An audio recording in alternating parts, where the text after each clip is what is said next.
Hi, ako nga po pala si Alexis Lester. Today is a Sunday. Kakatapos lang nga po pala ng aming church service. At tutulong na muna tayo sa mga gawain dito sa church bago tayo uuwi. At yun nga, sa mga youth dyan, wag lang puro instrument. Tulong-tulong naman. At nadaanan natin si Kuya Tata na nagbilad ng abaka. Ang abaka ay katulad din ng saging. Pero sa matibay nitong hibla, ginagawang lubid, bags at mga tela.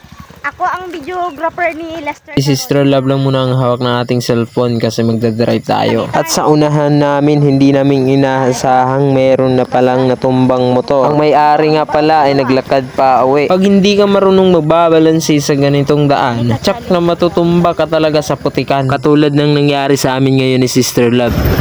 Ay, bomba!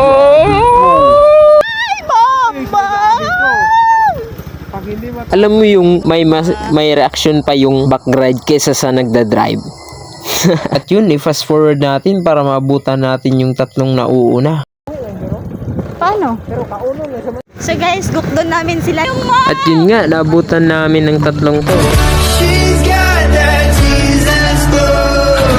Iba talaga ang saya pag nasa presensya ng Panginoon. And I realized that true joy is not found on this world but we found on the Lord. At yun nga, nakaabot na kami ng Coastal Road. At kung makikita nyo, sobrang ambon dun sa bukid. Hindi naman dito sa bandang dagat. At habang nagbabiyahe kami, mayroong mga nakasakay sa tricycle at nakatingin. At nagkakaway pa yung isa.